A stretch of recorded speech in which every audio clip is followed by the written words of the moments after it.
Podem sentar. Glória a Deus. Glória a Deus. Bom é adorar o Senhor. A Bíblia fala que o Espírito do Senhor testifica com o nosso espírito. Obrigado, Sr. Fábio, porque você já fez a introdução daquilo que o Senhor vai falar conosco esta noite. Que o Espírito é um só, né? E ele vai testificando nos nossos corações. Então, o que o irmão Fábio fez nada mais foi uma introdução do texto que o Senhor vai falar conosco essa noite.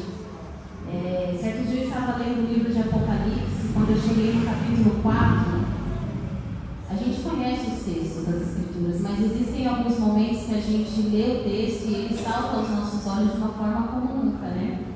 E eu queria ler com os irmãos Apocalipse no capítulo 4, a partir do versículo 8.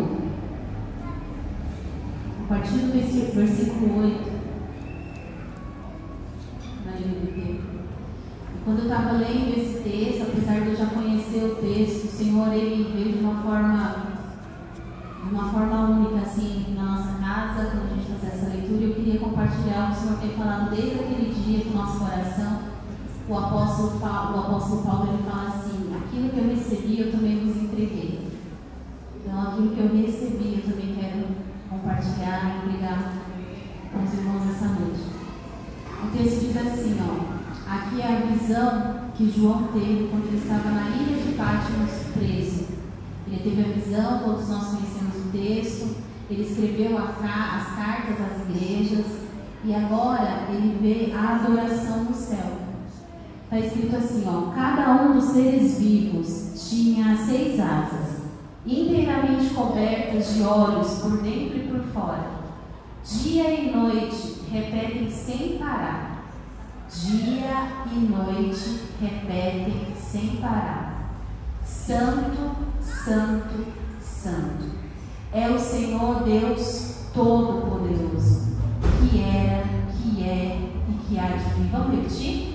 Santo, Santo, Santo é o Senhor Deus Todo-Poderoso, que era, que é e ainda virá. De novo. Santo, Santo, Santo é o Senhor Deus Todo-Poderoso, que era, que é e ainda virá.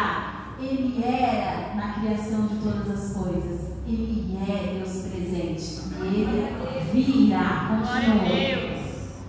Cada vez que os seres, olha isso, irmãos, olha isso. Cada vez que os seres vivos dão glória, honra e graças ao que está sentado no trono, aquele que vive para todo sempre, os 24 anciões, eles o quê? Se prostram e adoram o que está no trono, aquele que vive para todo sempre. Colocam suas coroas diante do trono. Eles colocam a coroa diante do trono e eles dizem: Tu és digno, ó Senhor e nosso Deus, de receber glória, honra e poder, pois criastes todas as coisas e elas existem porque as criastes segundo a tua vontade. Glória a Deus. Da última vez que eu estive aqui ministrando, não sei se os irmãos se lembram, a gente falou sobre tipos de oração, né? Nós fazemos orações intercessórias, nós fazemos orações de petições, nós fazemos orações de gratidão, mas nós somos ensinados a fazer oração de adoração, de entrar na presença desse Deus. Olha o que eles veem que nós ainda não vimos, mas eles cantam Santo, Santo, dia e noite para o Senhor. Os anciões, eles se prostram e dizem: Ele é digno de todo louvor e de toda adoração. E quando eu li esse texto, o meu coração se encheu de reverência pelo Senhor, irmãos. O meu coração se encheu de reverência ao Senhor. O que foi que Paulo viu no caminho que o fez cair prostrado? O que foi que Moisés viu? O que que foi que Abraão viu, o que foi que grandes homens viram, que eles não poderiam suportar a glória do Senhor. Esse é o tamanho do nosso Deus. E o Senhor, Ele quer arrebatar o nosso coração para adoração. O Senhor quer arrebatar o nosso coração para adoração. E olha só, eu li esse texto e ele diz assim, ó, que eles tinham 6 asas, né? E aí outro dia eu estava lendo o capítulo de Isaías, no capítulo 4, capítulo 6 de Isaías. Pode pôr pra gente? Isaías 6. Isaías 6, do 1 ao 7. E aí um outro dia eu tinha lido esse texto e tinha sido realmente visitada ali pelo Senhor, com um temor pela glória dele, pela reverência do Senhor. E outro dia eu estava lendo Isaías e me chamou a atenção o versículo. Pode ser a partir do 2. Acima deles havia serafins. Aqui agora é a visão que Isaías teve. Em Apocalipse é a visão que João teve. Agora Isaías, ele diz que ele viu o Senhor. Então ele começa a narrar essa visão que ele teve. Olha o que ele viu. Havia acima dele havia serafins, cada um com 6 asas, a mesma visão que João teve. Com 2 asas cobriam o rosto, com 2 cobriam os pés e com 2 voavam. Diziam em alta voz uns aos outros: Santo, Santo, Santo é o Senhor dos exércitos. Toda a terra está cheia da sua glória. Suas vozes sacudiam o templo. Olha só, eles cantavam, adoravam o Senhor de uma maneira que as vozes sacudiam o templo até os alicerces. Aleluia! E todo o edifício estava cheio de fumaça. Então eu disse: estou perdido.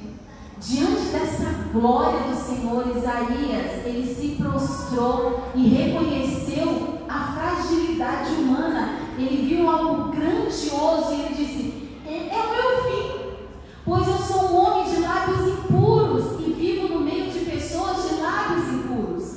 Meus olhos, porém, viram o Senhor dos exércitos.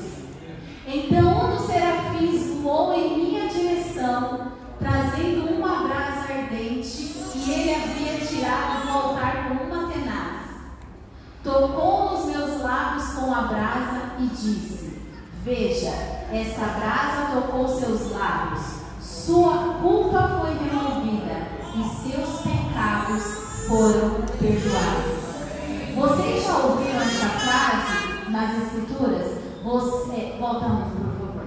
Sua culpa foi removida e seus pecados foram perdoados. Isaías, diante da glória do Senhor, ele não se achou digno. Ele não se achou digno. E ele reconheceu a fragilidade dele. E ele foi tocado por uma brasa. Os lábios dele foram purificados. Eu poderia perguntar: qual é a área da sua vida que precisa ser tocada por uma brasa, para ser purificada, para que você possa se apresentar diante desse Deus? Nós não precisamos nos preocupar com Isaías de ser tocado por uma brasa, porque nós ouvimos já do Senhor que a nossa culpa foi removida e os nossos pecados foram perdoados. E por isso nós somos ordenados a adorar o Senhor, a louvar ao Senhor, a render adoração ao Senhor, porque nós também somos como Isaías, um povo de lábios impuros. Existem áreas da nossa vida que o Senhor precisa tocar, mas isso não impossibilita que nós nos aproximamos em adoração a esse Deus, porque assim como ele ouviu, a sua culpa foi removida e os seus pecados foram perdoados, o Senhor já disse isso para nós. Não há culpa e não há mais condenação, por isso você pode entrar na presença do Senhor. Eu achava que o Senhor aceitava o culto. Estou cultuando, o Senhor está aceitando. E eu já ouvi gente até dizendo assim: existe só um tipo de oração que Deus não ouve. Aqui não é feita. Eu já ouvi estava lendo o livro de Isaías, no capítulo 1, e no versículo 11, Isaías 1:11, olha como isso é preocupante, irmãos. É preocupante. Olha o que Deus está falando para Israel.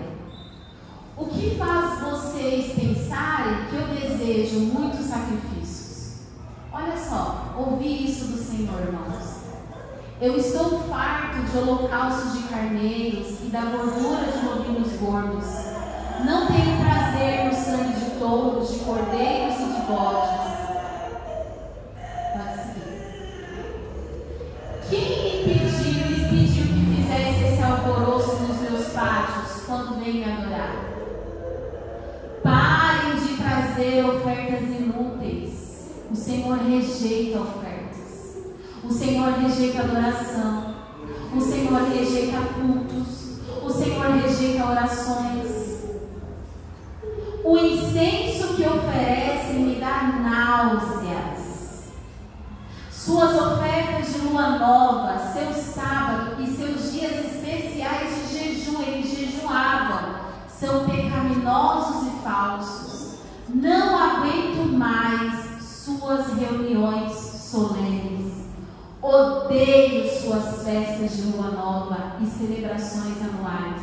São um peso para mim, não os suporto. Não olharei para vocês quando vocês levantarem as mãos para adorar. Ainda que ofereçam muitas orações, não ouvirei, pois suas mãos estão cobertas de sangue. O povo adorava, o povo orava, o povo fazia jejum, o povo oferecia sacrifícios, o povo fazia alvoroço no templo. Talvez se a gente visse tudo aquilo, a gente ia achar que era um povo muito fervoroso na presença do Senhor. Mas o Senhor diz que Ele rejeitava tudo o que o povo estava fazendo. Quando eu li estes textos, veio um temor tão grande do Senhor no meu coração. Eu disse: Senhor, me ensina como é que o Senhor merece ser adorado. Destrona os altares do nosso coração que não são para o Senhor. Tira os deuses do nosso coração que não é o Senhor. Porque esse povo adorava o Senhor com os lábios, mas o coração deles estava muito distante do Senhor. E aí a gente vê em Apocalipse a visão de adoração do céu. E a gente lê no texto do exemplo de Pai Nosso, o modelo de oração do Pai Nosso, nós dizemos assim: Senhor, seja feita aqui na terra, assim como ela é feita no céu. Qual é o modelo de adoração no céu? Não é qualquer tipo de adoração que o Senhor aceita. Existe um modelo de adoração no céu. E nós oramos que seja feita aqui na terra como ela é no céu. Nos interessa saber como é a adoração no céu. E aí nós temos dois irmãos que tiveram essa visão. Olha que coisa boa, você não precisa morrer para ver. Já temos dois irmãos que relataram o que eles viram. Isaías diz que eles diziam dia e noite: Santo, Santo, Santo é o Senhor. João diz que eles diziam dia e noite: aquele que era, aquele que é e aquele que há de vir. E os 24 anciões tiravam a coroa diante do trono e diziam: Ele é digno de toda adoração e de todo louvor. Irmãos, eu li uma pesquisa que 80% das pessoas que se convertem, eles se desviam. A cada 10 pessoas que aceitam a Jesus, 8 desviam. Apenas 2 permanecem. E a gente pensa: por quê? Porque hoje o Evangelho é pregado de uma forma de conveniência. A gente encontra com alguém com problema e a gente fala assim: rapaz, você precisa ir para a igreja, Deus precisa mudar a sua vida. E aí às vezes a vida da pessoa muda e ele sai fora, porque na verdade o interesse era só que a vida dele fosse melhorar. Já deu uma melhorada, ele estava desempregado, agora está empregado, ele estava prestes a separar, agora está bem. Então ele fala: bom, o objetivo era melhorar a minha vida. Melhorou, opa, ele parou. Que Deus tenha misericórdia da forma como a gente quer apresentar o Senhor Jesus para as pessoas. Porque hoje o Evangelho é uma conveniência. A gente não pode se deparar com alguém com problema que a gente fala: você precisa ir para a igreja, você precisa de Jesus. Como se vir para Jesus não tivesse problema. Como se Pedro, que só pescava, era um pescador e agora vem, é perseguido, é preso, é morto, é escoteado e tudo mais, ele estava bem, a vida dele estava legal.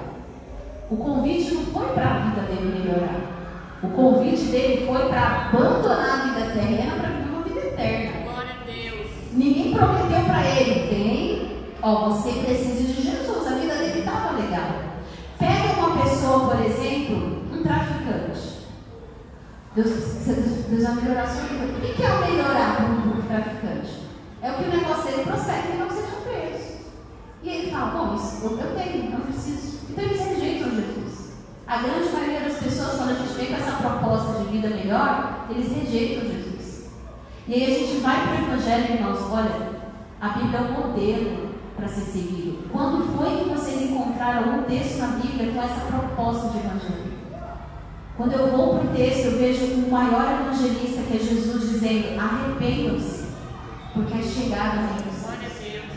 Arrependam-se. O pecador precisa vir para Jesus não por uma conveniência de vida boa, porque não é essa a promessa do Evangelho. O pecador precisa vir para Jesus porque ele reconhece que ele tem uma dívida impagável, que ele já está com passagem para o inferno garantida desde que ele nasceu, e que ele precisa de um Salvador. Então a primeira coisa da evangelização é ele entender que ele é um pecador que precisa de se arrepender. Não tem nada a ver com vida melhor. Tem a ver com alguém que é pecador, que está com a passagem comprada para o inferno, e ele precisa entender isso. Ele precisa de um Salvador e não de um gênio da lâmpada. Não é gênio que traga seus desejos na caixinha de oração. Ele é um pecador que precisa se arrepender. E aí, quando ele se deparar com essa situação miserável dele, a gente chega com a boa notícia: a sua dívida está paga, amigão.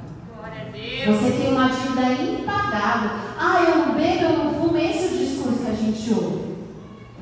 Sendo que a palavra do Senhor disse: com o teu pensamento, você pensar, desejar uma mulher, você já pecou. Nunca matei, mas já desejou que alguém morresse. É sempre aquela conversa: eu não vou pelo nada, não bebi. Mas o seu coração, e sua mente já pensou, meu amigo, você já pecou. O inferno é seu, por Deus. E aí depois que ele se depara com uma situação miserável na vida dele, que nós temos essa função de mostrar, agora a gente entra com a boa notícia. Você não pode ir para o céu nessa condição, mas existe uma boa notícia. Foi paga, a conta está paga. Só por meio de Jesus é que você chega a Deus. Não é uma proposta de conveniência, irmãos. Não é essa a proposta do Evangelho. Então o Senhor, Ele nos ordena a adoração. Nós vamos ver em vários textos da Bíblia onde o Senhor, Ele nos ordena a adoração. A adoração não é uma opção, a adoração é uma ordem. Todo ser que tem fôlego, louve ao Senhor. Amém. Você já se sentiu incapaz de entrar na presença do Senhor porque você não estava se sentindo bem naquele dia? Ou porque estava irritada, ou porque estava chateada, ou porque estava triste, e aí você não se acha digna de ir para a presença. Quem já se sentiu assim? Eu já me senti indigna de entrar na presença. Mas o Senhor Jesus assim, diz assim: vinde a mim todos que estão cansados, oprimidos, tristes, irritados, chateados, e eu vos aliviarei. Glória a Deus. Nós somos convidados a entrar na presença do Senhor com tudo o que nós temos e com tudo o que nós somos. O Senhor, Ele não vem reprimir a nossa emoção, mas Ele vem redimir a nossa emoção. Então eu não entro na presença do Senhor porque naquele dia eu estou apta, porque nós não estamos aptos. Nós entramos na presença do Senhor porque Ele é digno, porque Ele merece. Eu faço o que faço para o Senhor não é porque eu sinto vontade, mas é porque Ele é merecedor. dou de adoração, de honra. Então eu chego não pelos meus méritos, irmãos. Não é pelo meu mérito. Eu não estou me sentindo muito espiritual para ir até o Senhor. Mas eu entro na presença dele porque o cetro dele está estendido para mim. E eu posso entrar na presença dele. Com tudo o que eu tenho, com tudo como que eu sou. Irritada, triste, chateada, magoada. Eu entro na presença porque o cetro está estendido. E ele não vai reprimir a minha emoção, mas ele vai redimir a minha emoção. Porque o Senhor veio para redimir todas as coisas. Amém. Ele diz: vinde a mim. É um convite. O Senhor nunca disse que era para a gente se esconder dele, mas se esconder nele. Não é dele, mas é nele. Adão se escondeu quando pecou do Senhor. Ele fez o quê? Se escondeu. Qual é a tendência que as pessoas têm quando elas pecam, quando elas fazem algo, escorregou no tomate? Elas se escondem, igualzinho a Adão. Mas o Senhor nos diz para ele nos esconder, diz que ele é o nosso esconderijo no Altíssimo. Aquele que habita no esconderijo, não do esconderijo.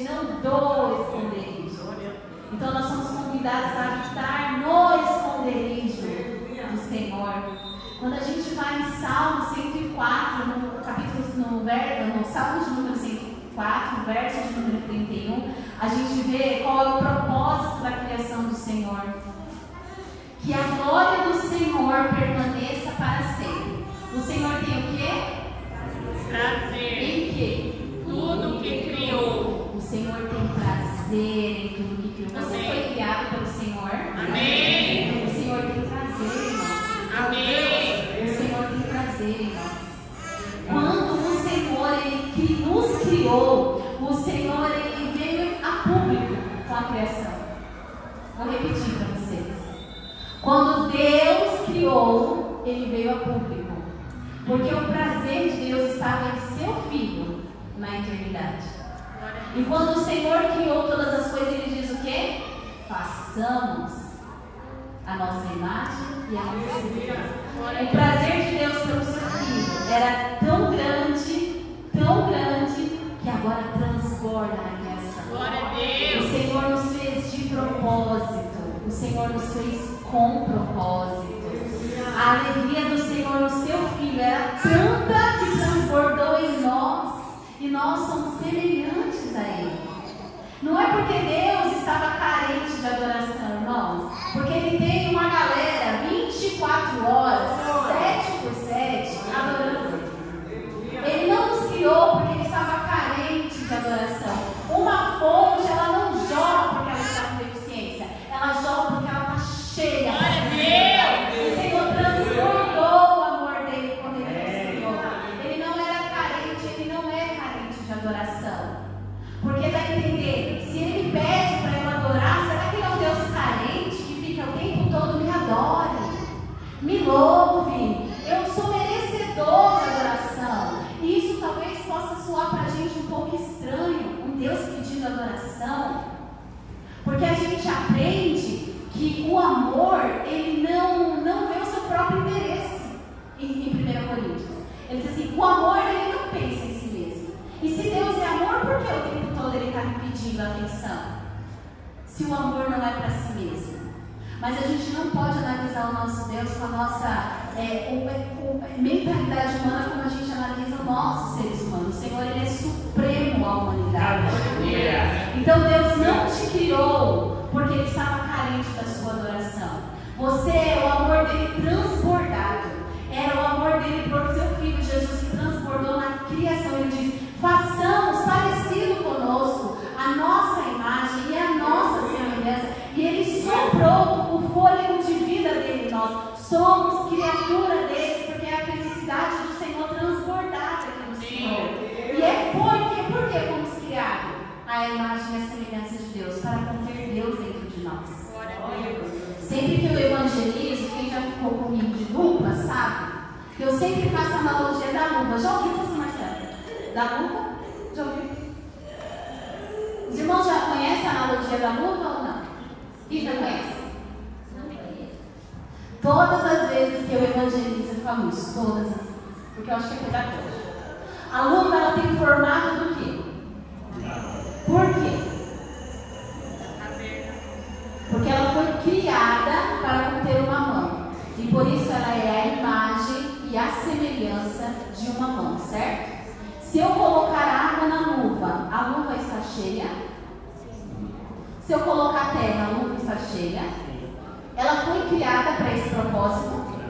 Ela foi criada a imagem e a semelhança de uma mão para conter uma mão. O Senhor nos criou a imagem e a semelhança dele para conter ele dentro de nós. Por isso nós estamos cheios de muitas coisas, mas não estamos cumprindo o propósito para o qual nós somos criados, que é conter Deus dentro de nós. Esse é o propósito da criação, manifestar a glória de Deus. Quando Deus nos criou, Ele veio a público, Ele veio se fazer conhecido através de nós, irmãos. A Bíblia diz que quem vê Jesus vê o Pai. Ele veio para ser manifestado através de nós, e nós somos feitos à semelhança do Senhor. Nós viemos com uma função: adorar o nome do Senhor e fazer Deus conhecido. Precisamos manifestar Deus aos homens. E por que será que a gente não tem esse prazer? O que Deus poderia nos dar para preencher a nossa alegria e o nosso prazer? O quê? O que Ele poderia nos dar para que fôssemos plenos, completos? Ele mesmo.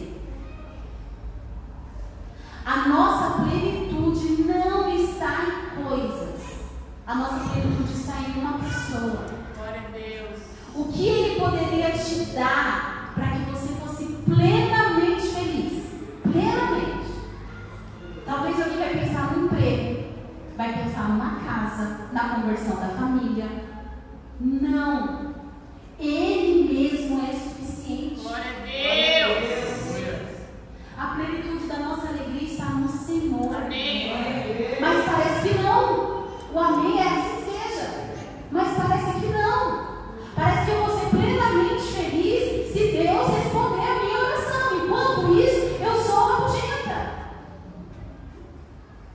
É comprovado que pessoas que têm um coração grato, ele louva muito mais, ele adora muito mais. E é comprovado que pessoas que são fechadas e rabugentas, elas são menos. Porque parece que Deus está sempre devendo alguma coisa. Ele não deve nada para ninguém. Ele não deve nada. Nós é que devemos a Ele adoração, louvor e glória. Então aquilo que você precisa para ser plenamente feliz não é aquilo que você pensou. Se você não pensou em Deus, Ele é suficiente, irmãos. Ele é suficiente, irmãos. E isso faz de você uma pessoa plenamente feliz.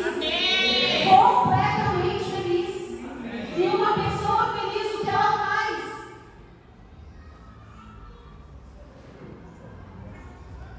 Nós vivemos em um mundo que se louva muitas coisas. O que é louvor? Dizer coisas boas a respeito de alguém ou de alguma coisa. Louvor não é adoração. Louvor é dizer coisas boas a respeito de alguém. E o que nós fazemos quando nós vemos alguma coisa bonita, Carol? A gente olha para a pessoa e fala: que menino lindo! Que lindo! Que flor bonita! Ai, que lindo a natureza! O que você faz quando você vê alguma coisa bela? Você louva aquilo. Você diz coisas boas sobre aquilo. Você fala: isso está lindo, a sua roupa. Quando a gente se depara com algo belo, a gente louva aquilo. A gente fala coisas boas a respeito daquilo, ok? A gente vive num mundo onde as pessoas louvam o seu artista, louvam os seus amores, diz coisas boas a respeito da pessoa que você convive. A gente tem o hábito do louvor. A gente normalmente, quando se depara com alguma coisa bela, a gente louva.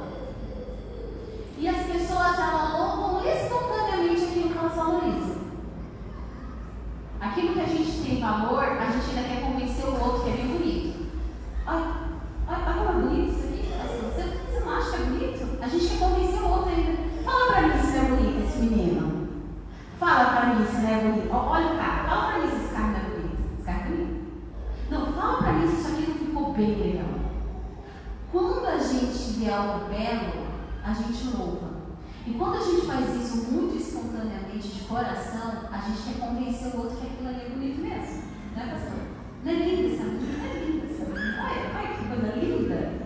A gente tem que querer convencer o outro de que aquilo que voluntariamente eu estou admirando é belo. E quando a gente fala de Jesus, se nós admiramos a beleza do Senhor, deveria em nós arder o desejo de convencer o outro de como ele é belo, de como ele é lindo, de como ele merece ser adorado. Vocês percebem que não precisa ser forçado isso? Por que alguém tem dificuldade de apresentar o belo para alguém? Porque não encontrou beleza. Quando a gente encontra beleza em alguma coisa, a gente vai querer que o outro também veja o que a gente está vendo. Talvez por timidez, alguém não queira convencer o outro, fica na dele. Viu que é bonito e fala, não vou ser inconveniente, então vai ficar para mim. Talvez alguma coisa pode barrar a pessoa de querer convencer o outro de que aquilo é belo. Mas normalmente a gente quer convencer o outro de que aquilo também é belo. O prazer ele não é completo se ele não for expresso. Quando a gente louva uma pessoa, não é pelo elogio em si, mas a gente sente prazer em elogiar a pessoa. A gente sente prazer em louvar aquilo que é belo naquela pessoa, na casa, naquilo que a gente está vendo. A gente não está fazendo aquilo por falar. A gente sente prazer em elogiar. Eu sinto prazer. Eu não tenho dificuldade alguma de reconhecer o que é bonito, o que é belo em alguém ou em algo. Eu falo. Se eu gostar, eu falo bonito, gostei, sua pele está tão boa. Eu gosto de falar. E não é babação de novo, não. É porque aquilo que eu realmente, espontaneamente, eu percebo que é bom, eu tendo a expressar isso. Louvamos o que nos alegra. Falamos do que valorizamos. Celebramos o que amamos. E louvamos o que admiramos. Glória a Deus. E se não for permitido para a gente falar, a nossa alegria parece que ela não é plena. Se a gente não é permitido a gente elogiar ou falar, parece que a gente não está plenamente feliz. A gente se sente muito mais feliz quando a gente consegue demonstrar aquilo que a gente está admirando. Deus, Ele é plenamente satisfeito em nós. Deus é plenamente satisfeito em nós. E nós somos plenamente satisfeitos em Deus. Amém. Vou repetir. Deus é plenamente satisfeito em nós. Ele nos fez porque a sua alegria transbordava além do seu Filho Jesus. E nós somos plenamente satisfeitos nele. Amém. Essa relação que nós temos com o nosso Deus. Então, irmãos, aquilo que o Senhor tem colocado no meu coração, e assim como o apóstolo Paulo fala, aquilo que eu recebi eu também entrego aos irmãos, é que nós venhamos desejar louvar ao Senhor. Amém. Desejo louvar ao Senhor, porque o nosso prazer está nele. Amém. Nele. O Senhor está alegre conosco, Ele está alegre conosco. Você não precisa ser digno, se achar digno, porque nós nunca o seremos. Mas Isaías, quando ele reconheceu a humanidade dele, diante de um Deus tão grande, ele disse: eu não tenho condições de estar na presença desse Deus. E ele recebeu uma palavra que você também recebeu e que eu recebi. Não tem mais culpa, não tem mais condenação. Os seus pecados foram perdoados. Agora você pode entrar. A gente cantou hoje. O véu foi rasgado. O que te impede? O que te impede de me louvar? O que te impede de me adorar? Irmãos, eu sempre vou ser a pessoa que vai entender que pedir para Deus é lícito, mas adorar Ele é muito importante. Eu já falei que outra vez, a gente é muito intercessor, a gente sabe interceder pelas pessoas, a gente sabe agradecer ao Senhor muito bem, mas a gente sabe pouco louvar o Senhor. E a gente precisa conhecer esse Senhor, esse Deus. Para a gente finalizar, 1 Colossenses, no capítulo 1, que foi outro texto que eu li, e que o Senhor aqueceu meu coração. Deixa eu só rapidinho voltar aqui em Efésios, rapidinho, 5 minutos a gente tem. Vamos lá em Efésios, no capítulo 1, e no versículo 5. Você foi predestinado para louvar a Deus. Você foi criado para isso. Ele nos predestinou para si, para nos adotar como filhos por meio de Jesus Cristo, conforme o bom propósito da sua vontade. Pode passar. Deus assim o fez para louvor. Você foi predestinado para louvar, para o louvor de sua graça gloriosa. Ele derramou sobre nós o seu Filho. Irmãos, é muito sério. A gente precisa entender o porquê das coisas, sabe? Quando a gente lê os textos, a gente precisa fazer pergunta para o texto. Deus assim o fez para louvor da sua graça. Ele derramou o seu Filho sobre nós, seu Filho amado, para louvor. Tudo é para Ele, não tem nada a ver com a gente. Tudo que Deus fez em nós e por nós é para apontar retorno para Ele. Porque é um Deus alegre, é um Deus pleno. Você não vai ter um Deus mal-humorado.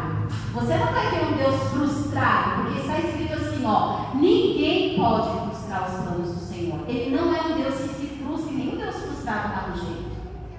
Ele diz assim, Deus, o texto diz assim, acho que é em Jó, Deus está no céu e faz tudo que lhe apraz, Ele faz tudo que lhe dá prazer. Ou seja, Ele te fez. Se Ele te fez é porque você deve dar prazer para Ele. E por isso Ele derramou sobre nós o seu Filho. Continua. Com a primeira palavra do louvor. Ele é tão rico em graça que comprou nossa liberdade com o sangue do seu Filho, perdoou os nossos pecados, generosamente derramou a sua graça sobre nós e com ela toda a sabedoria e todo o entendimento.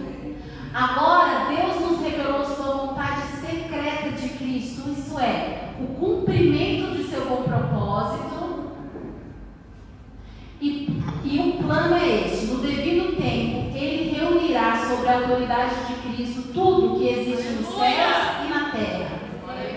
Além disso, em Cristo, nós nos tornamos herdeiros de Deus, pois Ele nos predestinou conforme o seu plano e fez que tudo ocorra de acordo com a sua vontade. O propósito de Deus era que nós, os primeiros a confiar em Cristo, o quê? Louvássemos. E o que mais? E dessemos glória. Esse é o propósito, que nós, que somos os primeiros a confiar em Cristo, louvássemos a Deus. Segunda vez ele está falando para a gente louvar em um capítulo só. Agora vocês também ouviram a verdade, as boas novas da salvação, e quando creram em Cristo, Ele colocou sobre nós o selo do Espírito Santo que havia prometido. O Espírito é a garantia da nossa herança, até o dia que Deus nos resgatará com sua propriedade para... Glória a Deus! 3 vezes, em poucos versículos, em Efésios, onde nos conta o porquê que nós somos criados, para louvor da sua glória. E para finalizar, em Colossenses, no capítulo 2, o versículo 16, Colossenses 2:16, perdão, 3:16. Que a mensagem a respeito de Cristo, em toda a sua riqueza, preencha a vida de vocês. Preencha quer dizer, não vai sobrar espaço para nada, tá? Que a mensagem de Cristo e toda a riqueza que a mensagem carrega, preencha, não é para ter falta. Ensinem e aconselhem uns aos outros com toda sabedoria.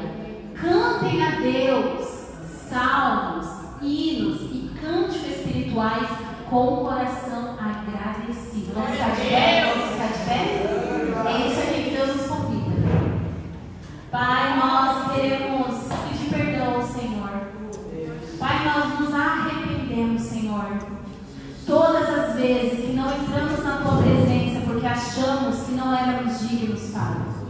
Pai, o Senhor disse que não há mais culpa, não há mais condenação para os que estão em Cristo. E por isso nós temos acesso à Tua presença. O Senhor nos ordena a